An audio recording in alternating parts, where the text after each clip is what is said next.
The rain battered the windows of our Seattle apartment, a relentless drumbeat that matched the pounding in my chest. I was 25, sprawled on the couch with a dog-eared copy of the Bell Jar, when the door slammed open, and she stumbled in, Lila, my roommate, my straight roommate, drunk and radiant. Her laughter, wild and unfiltered, sliced through the storm like a beacon, pulling my gaze from the page to her flushed cheeks and tangled curls. Lila Martinez was a force of nature, a 26-year-old graphic designer with a smile that could charm a room and a heart that never seemed to settle.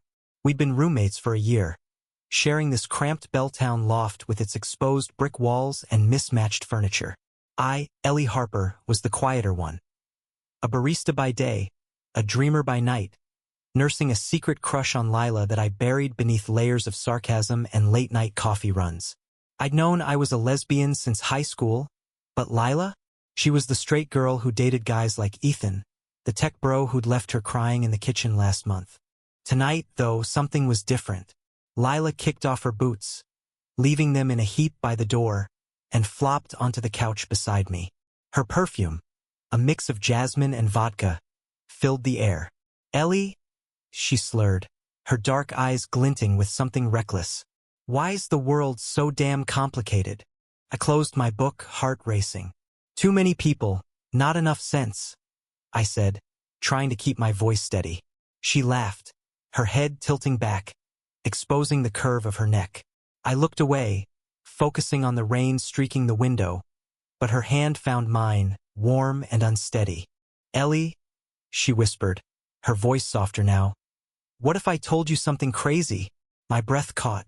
I'd spent months memorizing her quirks. The way she hummed Fleetwood Mac while cooking. The way she left paint smudges on the fridge. But this moment felt like stepping onto thin ice. What was she about to say? And why did it feel like the world was holding its breath? The apartment was our sanctuary, a bubble where we'd built a fragile rhythm. Lila would sketch at the kitchen table while I brewed coffee, our mornings filled with easy banter. But there were nights when I'd catch her staring at me a second too long, or when her hand brushed mine while passing the salt, and I'd wonder, hope maybe, that there was more. I never dared voice it. She was straight after all, or so I thought. That night, as the storm raged outside, Lila's fingers tightened around mine. "I kissed a girl tonight," she said, her words tumbling out like a confession.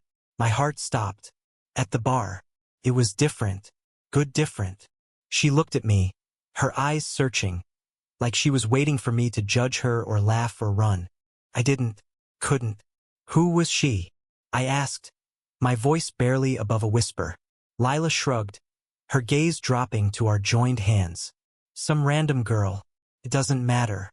What matters is I liked it, Ellie." And it scared the hell out of me. The air between us crackled.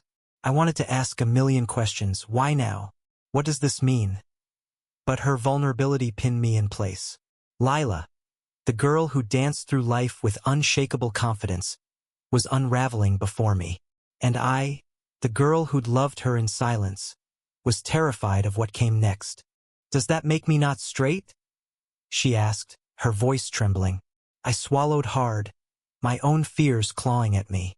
I'd spent years navigating my identity, facing whispers and sidelong glances in my small hometown before escaping to Seattle. Lila's question wasn't just about her.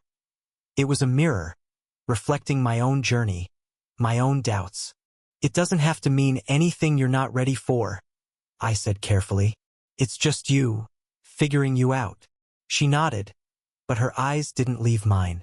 The rain slowed to a drizzle, and the quiet stretched between us, heavy with possibility. Lila leaned closer, her breath warm against my cheek. "Ellie, have you ever felt something you weren't supposed to feel?" My pulse thundered. I wanted to tell her everything. How I'd fallen for her laugh, her chaos, her heart, but fear clamped my lips shut. Instead, I nodded, my voice lost in the storm of my own emotions. She didn't push. Instead, she curled up against me, her head on my shoulder, and we sat there, listening to the rain. For the first time, I let myself hope that maybe, just maybe, Lila was seeing me. Not as her roommate, but as something more. The next morning, sunlight streamed through the windows, painting our loft in soft golds. Lila was already up, humming as she made coffee, acting like nothing had changed. But I saw it, the slight hesitation in her smile, the way her eyes lingered on me. Something had shifted, and there was no going back. We didn't talk about the kiss again. Not that day. Life resumed its rhythm. I worked shifts at the coffee shop. Lila sketched logos for clients, and we danced around the tension that now hummed beneath our friendship. But every glance, every accidental touch, felt like a spark waiting to ignite. A week later, Lila came home late again, this time sober but restless. She dropped her bag by the door and paced the living room, her energy electric. "Ellie, I can't stop thinking about it," she said, stopping in front of me. "The kiss, what it means, who I am." Her voice cracked, and I saw the fear in her eyes. The same fear I'd felt when I first came out to my parents, when the world felt like it might reject me. I stood, closing the distance between us. "You don't have to figure it all out tonight," I said, my heart pounding. "But you're not alone, Lila. You've got me." Her eyes softened, and for a moment, I thought she might kiss me. Instead, she hugged me, her arms tight around my shoulders, and I felt her heart racing against mine. That night, as we sat on the couch watching a cheesy rom-com, Lila's hand found mine again. It wasn't an accident this time. It was a choice. And in that quiet moment, with the city humming outside and our fingers intertwined, I knew our story was just beginning. The days after Lila's confession blurred into a haze of unspoken questions and stolen glances. Our Seattle loft, once a haven of routine, now felt like a stage where every moment carried weight. I caught myself watching her more closely, how she tucked her dark curls behind her ear while sketching, how her laughter filled the room like sunlight breaking through clouds. At 25, I'd spent years guarding my heart, but Lila's vulnerability that rainy night had cracked something open in me, and I wasn't sure how to close it. Lila, 26 and brimming with restless energy, seemed caught in her own storm. She'd always been the confident one, the girl who could talk her way into VIP sections or charm a barista into extra foam. Me, usually. But now, there was a hesitancy in her, a flicker of doubt that surfaced when she thought I wasn't looking. She'd linger by the kitchen counter, her fingers tracing the rim of her coffee mug, and I'd wonder what words she was holding back. One evening, as the city buzzed outside our window, Lila broke the silence. We were sprawled on the couch, a half-eaten pizza between us, the TV droning with some reality show neither of us cared about. "Ellie," she said, her voice low, "do you think people can change? Like, who they are?" Her eyes, dark and searching, pinned me in place. I set down my slice, my throat tight. "I think people don't change so much as they discover who they've always been," I said, choosing my words carefully. "Sometimes it just takes the right moment to see it." My heart thudded, remembering my own coming out at 17, the fear and freedom of admitting I loved women. Lila's question felt like a bridge between us, fragile but real. She nodded, her gaze drifting to the window where rain streaked the glass. "I've been thinking about that girl at the bar," she admitted. "Not her exactly, but how it felt, like I was waking up." Her voice trembled, and I wanted to reach for her, to tell her I understood, but fear held me back. What if I misread her? What if this was just a phase, a fleeting curiosity? Instead, I asked, "What was it like?" My voice was soft, barely audible over the hum of the city. Lila turned to me, her expression raw. It was like everything made sense for a second, and then it didn't, because I'm not supposed to feel that way. Her words hit me like a punch. I knew that struggle, the weight of supposed to, the fear of stepping outside the lines society drew. "Lila," I said, my voice steadier now, "there's no rule book for this. You get to decide what feels right." She looked at me, her eyes glistening, and for a moment, I thought she might cry. Instead, she smiled. A small, shaky smile that made my chest ache. The next week, Lila started going out more, hitting bars with her artist friends, coming home with stories that felt like tests. "This girl at the Crescent flirted with me," she'd say, watching my reaction. I'd laugh it off, but inside, jealousy gnawed at me. I wanted to be the one she noticed, the one she kissed. But I was her roommate, her friend, and I couldn't risk breaking what we had. One night, she came home early, her cheeks flushed not from alcohol but from something else. "I didn't kiss anyone tonight," she said, dropping onto the couch beside me. "I kept thinking about you." My heart stopped. The room felt too small, the air too thick. "Me?" I managed, my voice barely a whisper. "Yeah," she said, her eyes locked on mine. "I keep wondering what it'd be like with you." The words hung between us, electric and dangerous. I wanted to close the distance, to show her what I'd felt for months, but doubt clawed at me. Was she just curious? Was I just a safe experiment? Before I could respond, she leaned in, her lips brushing mine. A tentative, fleeting touch that set my world on fire. It wasn't a kiss, not fully, but it was enough to unravel me. She pulled back, her eyes wide, like she'd surprised herself. "I'm sorry," she whispered, but I shook my head. "Don't be," I said, my voice raw. "Just be sure." She nodded, her hand finding mine, and we sat there, the weight of the moment pressing against us. The city hummed outside, oblivious to the shift in our little world.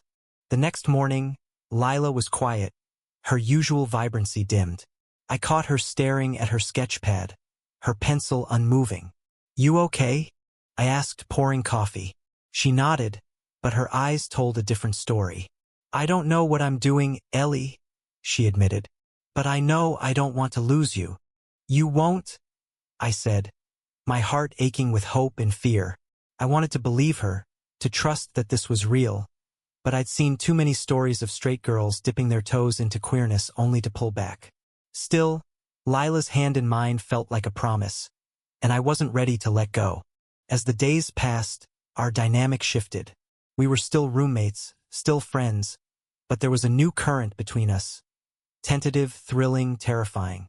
Lila started asking me about my past, about the girls I dated, about what it meant to be out. I told her about my first love, a quiet poet named Sarah who broke my heart at 19. I told her about the pride parades, the fear of judgment, the joy of finding my people. She listened, her eyes wide, like she was seeing me for the first time. One evening, as we walked home from a coffee shop, the Seattle skyline glittering against the dusk, Lila stopped me on the sidewalk. "Ellie," she said, her voice steady now, "I think I'm falling for you." My breath caught. The world slowed, the city fading into a blur. I wanted to kiss her, to tell her I'd been falling for her since the day we met, but all I could do was smile and say, "Good, because I'm already there." Lila's words on that Seattle sidewalk, "I think I'm falling for you," echoed in my mind like a song I couldn't stop humming. At 25, I'd built walls around my heart, but Lila, 26 and fearless in her uncertainty, was tearing them down. The city around us buzzed with life, but in that moment, it was just her and me, standing under a street lamp's glow, our breaths visible in the chilly air. Back in our loft, the tension was palpable. We moved through our routines, me brewing coffee, Lila sketching at the kitchen table, but every glance felt charged, every touch deliberate. I caught her watching me as I read, her dark eyes tracing the lines of my face. "What?" I asked, half laughing, half nervous. She just smiled, a slow, knowing smile that made my stomach flip. "I'm trying to figure you out," she said, setting down her pencil. "You're so steady, like you've got it all together." I laughed, the sound sharper than I intended. Steady? I was a mess, my heart a battlefield of hope and doubt. I'd loved Lila in silence for months, and now that she was stepping toward me, I was terrified of what it meant. That night, we sat on the couch, a blanket draped over us, the TV forgotten. Lila's hand found mine, her fingers weaving through my own. "Ellie," she said, her voice soft, "can I kiss you? For real this time?" My heart raced. I nodded, unable to speak, and when her lips met mine, It was like the world clicked into place. The kiss was slow, deliberate, full of the weight of everything unsaid. Her hands cupped my face, and I melted into her, my fears dissolving in the warmth of her touch. But the next morning, reality crept in. Lila was quiet, her eyes distant as she sipped her coffee. "I don't know how to do this," she admitted, her voice barely audible. "I've never not with a girl." I swallowed the lump in my throat. I knew this fear, the fear of stepping into a new identity, of facing a world that might not understand. I'd lived it, but hearing it from Lila, the girl I was falling for, stung. "You don't have to have it all figured out," I said, echoing my words from that rainy night. "Just be honest with me." She nodded, but the doubt in her eyes lingered. I wanted to believe her, to trust that this was more than curiosity, but I'd seen friends get hurt by straight girls testing the waters. I couldn't let that be me. Over the next week, Lila threw herself into her work, staying late at her studio, coming home exhausted but distant. I tried to give her space, but the silence between us grew heavy. One night, I found her on the balcony, staring at the city lights. "Talk to me," I said, stepping beside her. The air was crisp, the skyline a mosaic of glowing windows. "I'm scared, Ellie," she said, her voice raw. "What if this isn't real? What if I hurt you?" Her words cut deep, but they were honest. I took her hand, my thumb brushing over her knuckles. "You might," I admitted, "but I'd rather risk that than not try." Her eyes met mine, and for the first time I saw something like resolve. The next day, Lila invited me to an art gallery opening downtown, one of her designs featured in the show. The gallery was packed, the air humming with chatter and clinking glasses. Lila, in a sleek black dress, moved through the crowd with ease, but her eyes kept finding me.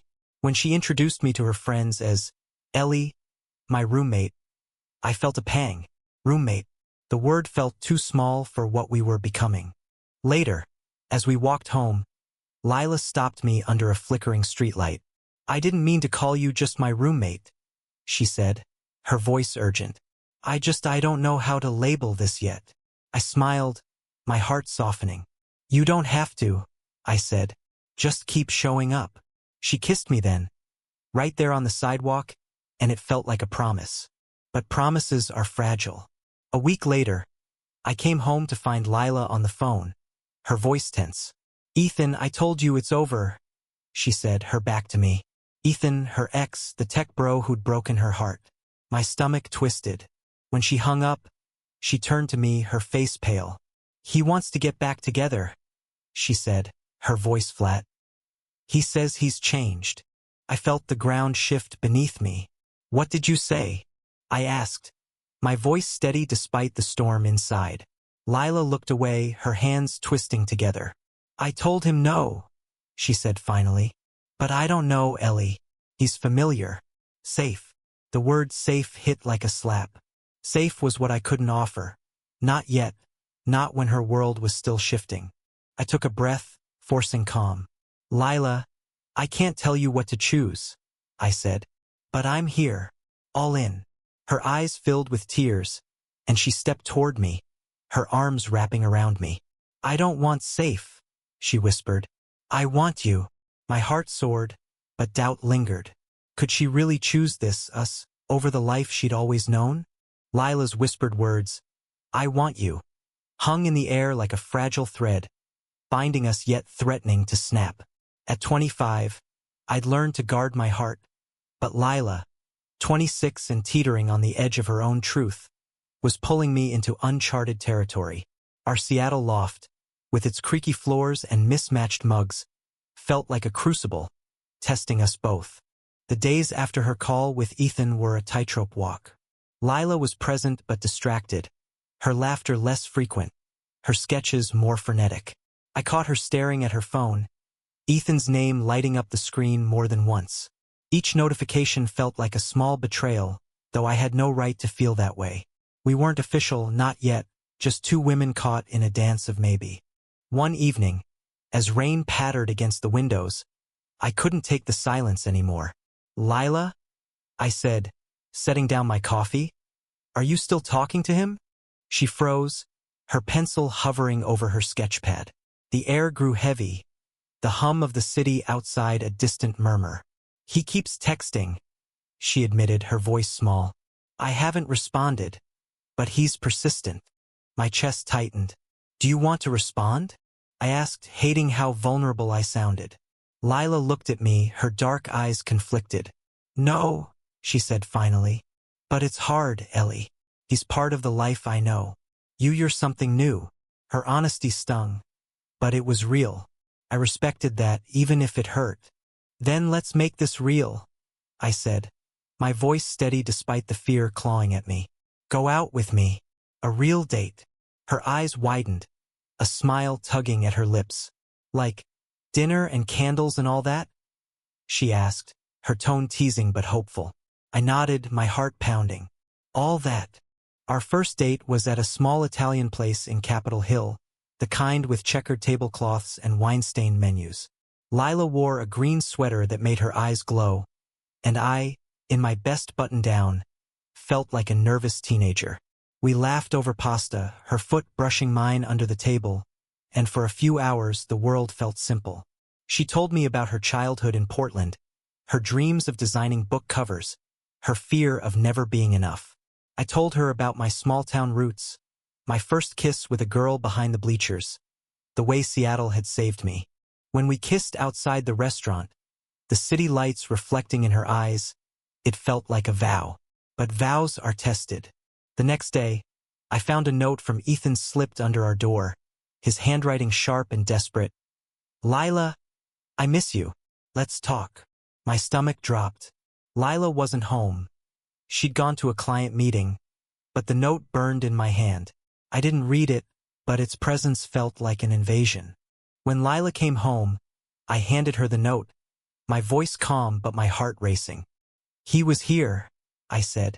She stared at the paper, her face unreadable. I didn't ask him to come, she said, crumpling it. I don't want him, Ellie. But her voice wavered, and I saw the tug-of-war inside her. The pull of the familiar versus the leap into the unknown. That night we fought. It wasn't loud or dramatic, but it cut deep. I need you to choose, I said, my voice breaking. I can't be your experiment, Lila. Her eyes flashed with hurt. You're not, she said. But this is new, and I'm terrified. Can't you see that? I could, but fear wasn't enough to bridge the gap between us. We went to bed in silence, the loft feeling colder than ever. The next morning, Lila was gone before I woke up, her sketchpad left open on the table. She'd drawn me. My profile, my short chestnut hair, the curve of my smile. Beneath it, she'd written, I'm trying, Ellie. I swear. My heart ached. I wanted to believe her, but trust was a fragile thing. Over the next week, Lila made an effort. She ignored Ethan's texts, left his notes unanswered. She cooked dinner one night, her hands shaking as she handed me a plate of spaghetti. I want this, she said, her voice firm. Us. I smiled, but doubt lingered. Could she really let go of her past? One evening, we went to a queer open mic night at a bar downtown. Lila held my hand, her grip tight as we watched poets and singers bare their souls. A woman performed a poem about loving against the odds, and I felt Lila's fingers tighten around mine. When we got home, she kissed me, fierce and certain, and for the first time, I believed she might stay. But life loves a twist. The next day, I came home to find Ethan in our living room, his tech bro swagger filling the space. Lila stood by the window, her arms crossed, her face a storm of emotions. He just showed up, she said, her voice tight. Ethan looked at me, his eyes narrowing. So, you're the roommate, he said, the word dripping with disdain. I squared my shoulders, my heart pounding. Yeah, I said, meeting his gaze. And you're the ex. The air crackled, and I knew this moment would change everything. Ethan's presence in our Seattle loft was like a storm cloud, dark and oppressive. At 25, I'd faced my share of confrontations, but standing there, staring down Lila's ex, I felt the weight of everything. My love for her, my fear of losing her, the fragile hope we'd built. Lila, 26 and caught in the crossfire, looked like she was unraveling, her dark curls framing a face torn between defiance and guilt. Ellie, I didn't ask him to come, Lila said again, her voice sharp but trembling. Ethan leaned against the counter, his tech bro confidence unshaken, his eyes flicking between us. Lila, come on, he said, his tone smooth, practiced. We had something real. You can't just throw that away for this. The word "this" landed like a jab, aimed at me, at us. I clenched my fists, my heart pounding. She's not throwing anything away, I said, stepping forward. She's choosing what she wants. Lila's eyes met mine, a flicker of gratitude in them. But Ethan laughed, a cold, cutting sound. Choosing you, he said. She's confused, Ellie. She's not like you. The word stung, but Lila's reaction hit harder. She stepped between us, her voice low but fierce. Don't speak for me, Ethan, she said. You don't know what I want. He blinked, caught off guard, and for a moment, I saw the girl I'd fallen for. The one who could command a room with a single glance. Ethan left, the door slamming behind him, but the air in the loft remained heavy. Lila sank onto the couch, her hands covering her face. I'm sorry, she whispered. He just showed up, and I didn't know how to. She trailed off, and I sat beside her, my heart aching. You don't have to explain, I said. But you need to figure out what you want, Lila. For you. She looked at me, her eyes glistening. I want you, she said, her voice breaking. But it's hard. Everyone. My friends, my family. They expect me to be someone I'm not sure I am anymore. I understood that weight, the pressure of a world that demanded neat labels. I'd carried it at 17, coming out to my parents, facing their silence. But loving Lila meant risking that pain again. Then let's figure it out together, I said, taking her hand. She nodded, her fingers tightening around mine, and for the first time, I felt like we were on the same side. The next week was a whirlwind. Lila stopped answering Ethan's calls, deleted his number. She threw herself into her art, her sketches filling with vibrant colors, abstract shapes that seemed to pulse with her emotions. I worked my shifts at the coffee shop, but my thoughts were always with her, wondering if she'd stay or slip back into the life she'd known. One night, she surprised me with a picnic in Volunteer Park, a blanket spread under the stars. The Seattle skyline glittered in the distance, and Lila, in a soft sweater, looked more at ease than I'd seen her in weeks. I told my best friend, Mia, about us, she said, handing me a sandwich. She was surprised, but she said she's happy for me. I smiled, my heart swelling. That's a start, I said. We lay on the blanket, the grass cool beneath us, and Lila traced the constellations with her finger. I've never felt this free, she said, her voice soft. With you, I can just be. I kissed her then, the world fading away, and for a moment, everything was perfect. But perfection is fleeting. The next day, Lila got a call from her mom in Portland, her voice sharp through the phone. What's this I hear about you and some girl? She demanded, loud enough for me to hear. Lila's face paled, and she stepped onto the balcony, her voice low as she tried to explain. When she came back inside, her eyes were red. She doesn't get it, she said. She thinks it's a phase. I took a deep breath, my own memories of rejection surfacing. Give her time, I said, though the words felt hollow. Lila nodded, but the distance between us grew. She started spending more time with her art friends, coming home late, her smiles forced. I felt her slipping away, and the fear I'd buried began to surface. One evening, I confronted her. Are you pulling back? I asked, my voice steady but my heart racing. We were in the kitchen, the smell of coffee lingering in the air. Lila looked at me, her eyes conflicted. I'm not, she said, but her voice lacked conviction. It's just my family, my friends. They're making it hard. I don't know how to be this person yet. Her words hit like a tidal wave. I wanted to fight for her, for us, but I couldn't force her to choose. I need you to be sure, I said, my voice breaking. Because I'm all in, Lila, and it's killing me to wonder if you are. She stepped toward me, her hands reaching for mine, but I pulled back. Take the time you need, I said, but don't make me wait forever. The next morning, Lila left a note on the counter. I'm going to Portland for a few days. Need to clear my head. I'm sorry, Ellie. My heart sank. I didn't know if she was running from me or toward herself. But either way, I was alone in our loft, the silence deafening. Lila's absence left our Seattle loft feeling like a hollow shell. At 25, I was used to solitude, but this was different. A gnawing emptiness that clung to every corner of our shared space. Her sketchpads lay untouched on the kitchen table, her coffee mug still in the sink, a silent reminder of the life we'd been building. Lila, 26 and wrestling with her truth, was in Portland, and I was left with nothing but questions and a note that felt like a half-goodbye. I threw myself into work, pouring lattes and forcing smiles at the coffee shop, but my mind was elsewhere. Every text notification made my heart leap, only to sink when it wasn't her. She'd sent one message the day she left. I'm okay, just need time. I'll call soon. That was 3 days ago.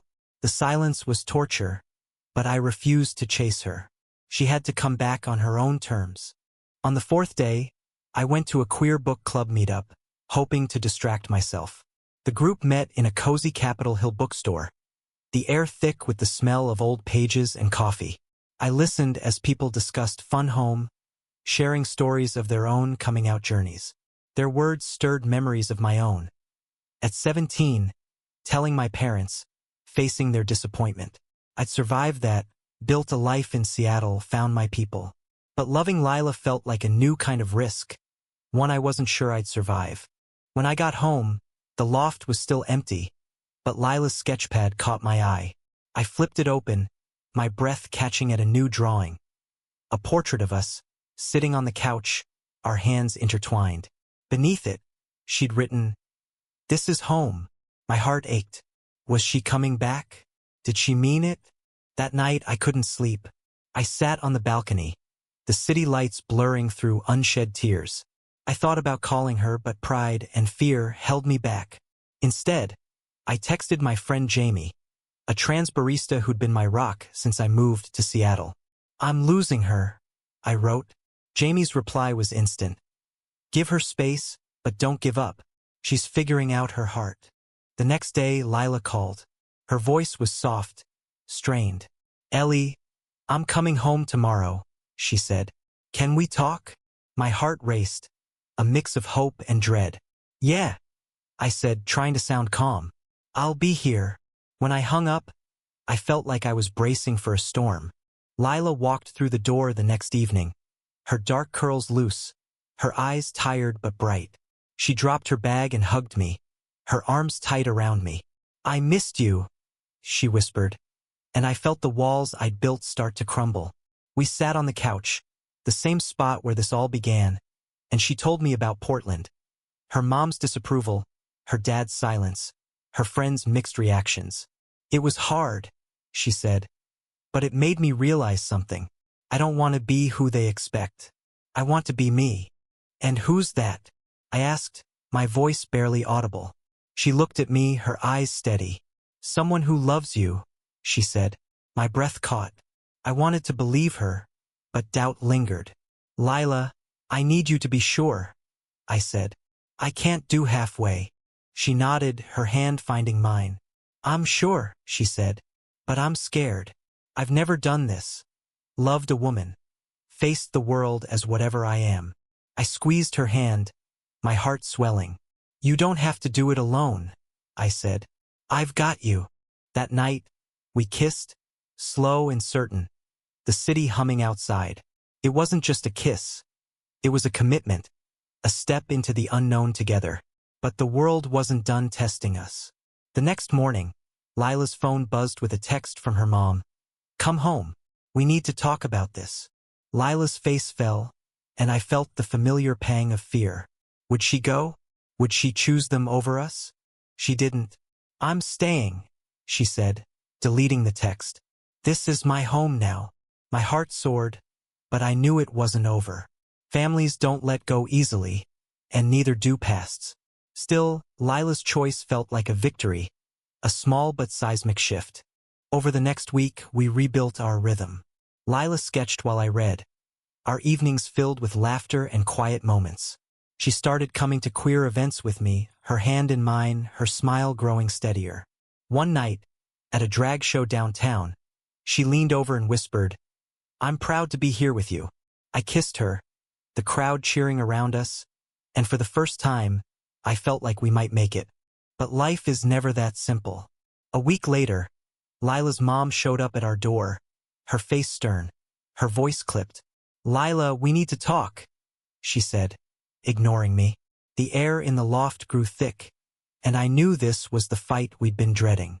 Lila's mom stood in our Seattle loft, her presence like a cold front sweeping through. At 25, I'd faced rejection before, but this was different. Lila, 26 and still finding her footing, was caught between her family and the life we were building. Her mom, Maria, was a petite woman with sharp eyes and a voice that carried the weight of tradition.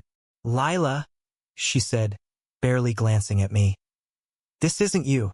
You're confused." Lila's face tightened, her hands clenching at her sides. "Mom, you don't get to decide who I am," she said, her voice steady but laced with pain. I stood by the kitchen counter, my heart pounding, wanting to intervene but knowing this was Lila's fight. Maria's eyes flicked to me, her expression a mix of disdain and pity. "And you," she said, "you're leading her down this path." The accusation stung, but I held her gaze. "I'm not leading her anywhere," I said. "She's choosing for herself."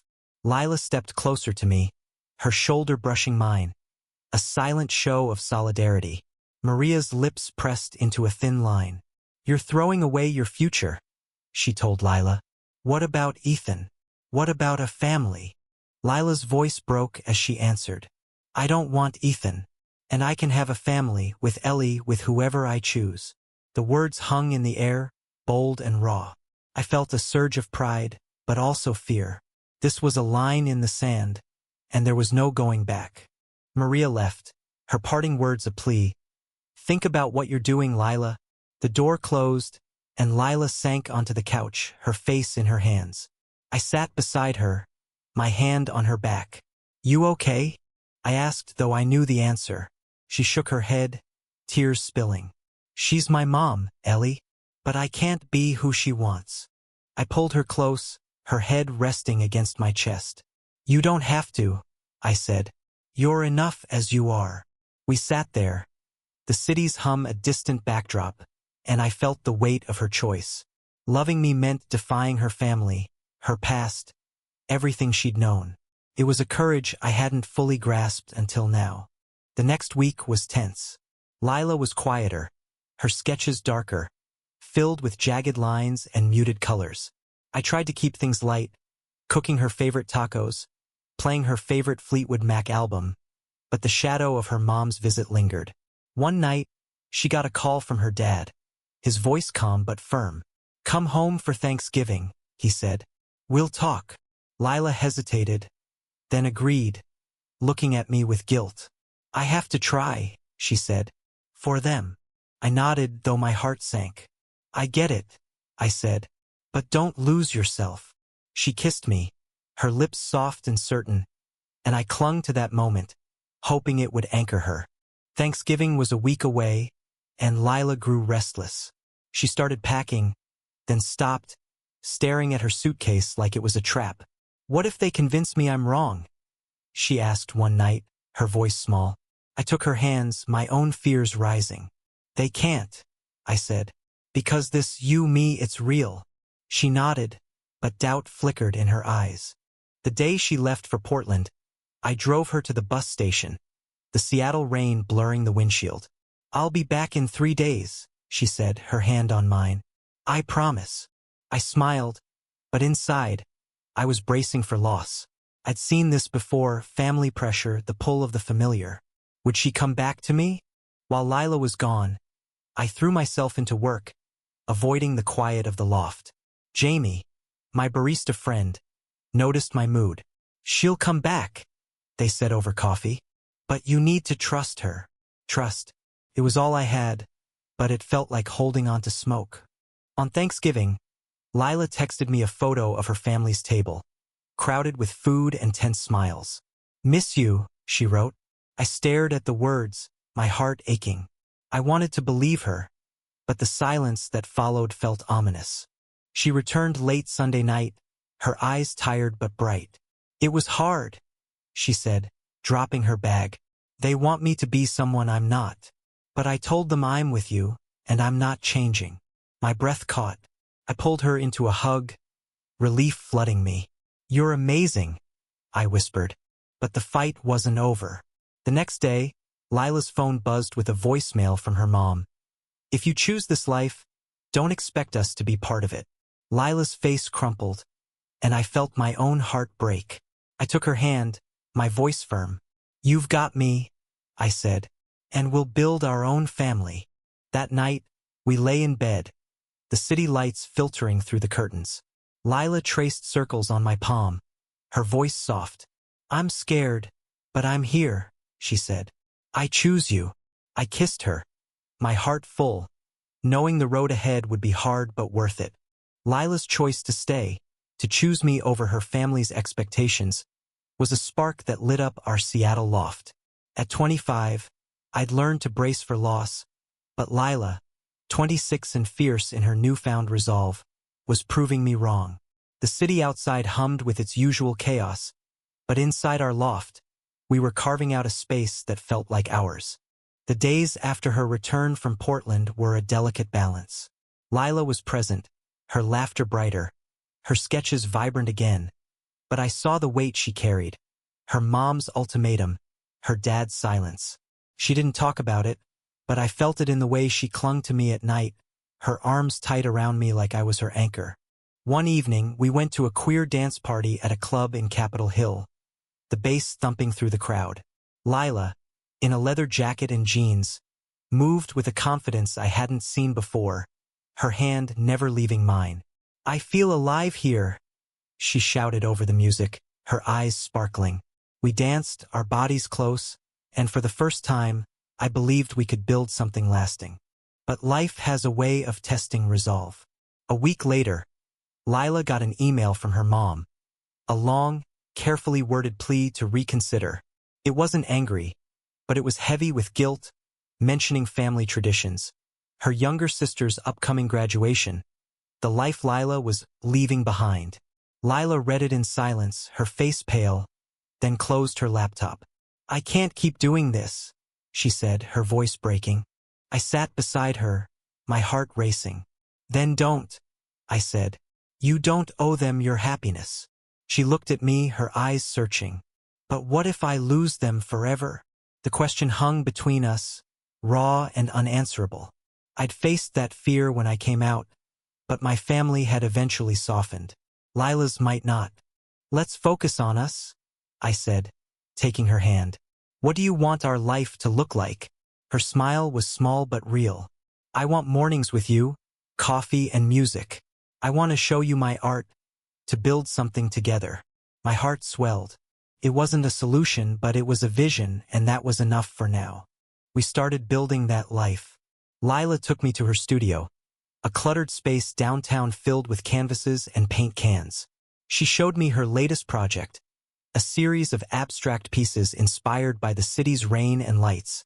"This one's you," she said, pointing to a canvas streaked with gold and blue. "You're the light in my storm." I kissed her, my heart full, knowing she saw me the way I saw her. But the world outside our bubble kept pushing. Lila's sister, Anna, texted her, begging her to come to her graduation in Portland. "Mom says it won't be the same without you," the message read. Lila hesitated, her fingers hovering over her phone. "I want to go," she admitted, "but I'm scared it's a trap." I nodded, my own fears rising. "Go," I said, "but go as you. Don't let them change you." She left for Portland the next week, promising to be back in 2 days. I spent those days in a haze, working extra shifts, avoiding the loft's quiet. When she returned, she was different. Quieter, but not defeated.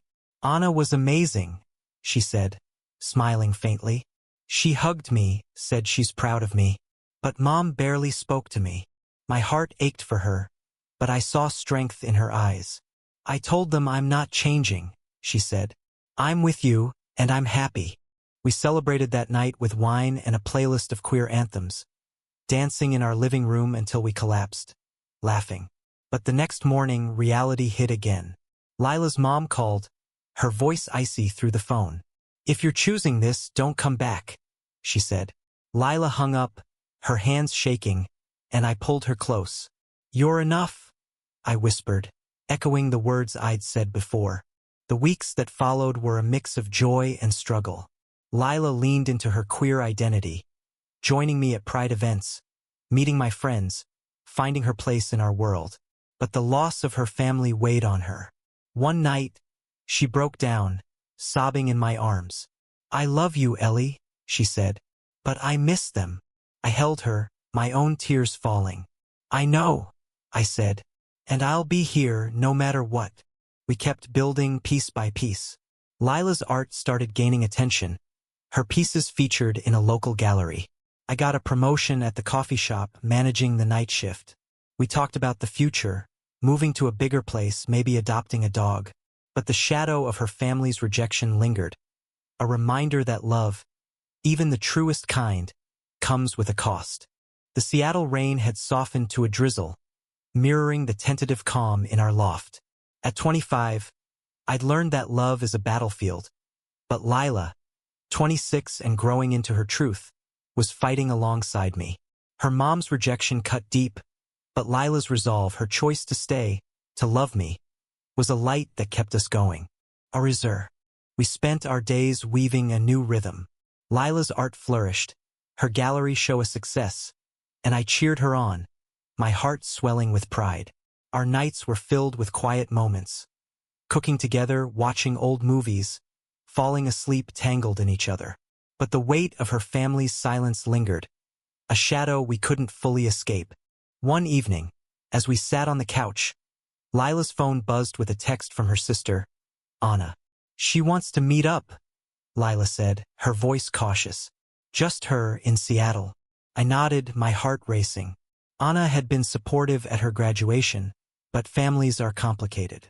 Go, I said, squeezing her hand. She's reaching out. That's something. The meeting was at a coffee shop downtown. Lila returned with red eyes but a small smile. She's trying, she said. She doesn't understand, but she wants to. It was a small victory, but it felt huge. That night, we celebrated with wine and a dance in our living room, Lila's laughter filling the space. But the past has a way of resurfacing. Ethan reappeared, leaving a voicemail on Lila's phone.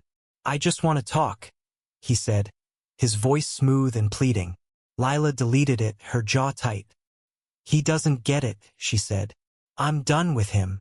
I believed her, but the fear lingered. Would the pull of her old life ever fade? We pushed forward, building our future.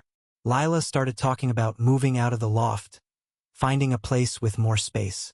Somewhere we can grow, she said, her eyes bright. I imagined a life together. Plants on the windowsill, a dog curled up by the fire, and my heart soared. One night, at a queer poetry slam, Lila took the stage, her voice shaking but strong. She read a poem about love, about finding herself in the rain-soaked streets of Seattle, about me. The crowd cheered, and I cried, my heart full. You're incredible, I whispered as she sat beside me, her hand in mine. But life is never a straight line. A week later, Lila's dad called, his voice gruff. Your mom's struggling, he said. Come home, please. Lila's face fell, and I felt the familiar pang of fear. I have to go, she said, her eyes pleading. For me, not for them. I nodded, though my heart ached. I'll be here, I said. She left for Portland the next day, and I spent the weekend in a haze, my thoughts spiraling. Would they pull her back? Would she waver? When she returned, she was quiet but resolute. I told them I'm not changing, she said. Dad listened. Mom didn't, but I'm done trying to please them. We stood on the balcony, the city lights glittering below. "I love you," she said, her voice steady. "And I'm not going anywhere." I kissed her, my fears dissolving in the warmth of her embrace. We were building something real, something worth fighting for. The Seattle skyline glowed under a rare, clear sky, a backdrop to the life Lila and I were building. At 25, I'd learned to expect heartbreak, but Lila, 26 and radiant in her courage, was teaching me to hope. Her final stand in Portland, choosing herself, choosing us, had shifted something fundamental. Our loft, once a place of uncertainty, was now a home, filled with her sketches and our shared dreams. The weeks after her return were a whirlwind of small victories. Lila's art career took off, with galleries clamoring for her work. I got another promotion running the coffee shop's events. We started looking at apartments, dreaming of a place with a garden. "For our dog," Lila said, grinning, and I laughed, imagining a future that felt within reach. But wounds don't heal overnight. Lila's mom sent a letter, formal and cold, reiterating her stance. "This isn't the life we raised you for." Lila read it in silence, then tore it up. "I don't need her approval," she said, but her voice trembled. I held her, my heart aching. "You've got me," I said, "and you're enough." Her sister, Anna, became our bridge to her family. She visited Seattle, her eyes wide as she took in our world. "You're happy," she told Lila, hugging her. "That's what matters." It wasn't full acceptance, but it was a start. Lila cried that night, relief and grief intertwined, and I held her, knowing love is both a gift and a battle. One evening, we went to a pride festival, the streets alive with color and music. Lila wore a rainbow pin, her smile brighter than the lights around us. We danced, kissed, laughed, surrounded by people who saw us for who we were. "This is my home," she whispered, her arms around me. I kissed her, my heart full, knowing she meant it. But life loves a final test. Ethan showed up at the coffee shop one day, his face earnest. "I just need to understand," he said. I watched from behind the counter, my heart racing. Lila's voice was calm but firm. "I'm in love with Ellie," she said. "There's nothing to understand." He left, his shoulders slumped, and I felt a weight lift. She was mine fully, finally. That night, we stood on our balcony, the city sprawling below. "I was scared," Lila admitted, her hand in mine. "But you make me brave." I smiled, tears in my eyes. "You were always brave," I said. "You just didn't know it." We moved into a new apartment a month later, a small place with a garden and room for a dog. Lila's sketches adorned the walls, my books filled the shelves. We adopted a scruffy mutt named Jasper, who curled up between us on the couch. Lila's family remained distant, but Anna called often, and her dad sent a tentative text. "I'm trying." It was enough for now. One evening, as we sat in our garden, the stars bright above, Lila turned to me. "I never thought I'd find this," she said. "A love that feels like home." I kissed her, my heart soaring. "You're my home," I said, and in that moment under the Seattle sky, I knew we'd made it. Not just through the storm, but into a life we'd built together, one brave choice at a time. The journey wasn't easy. Love never is.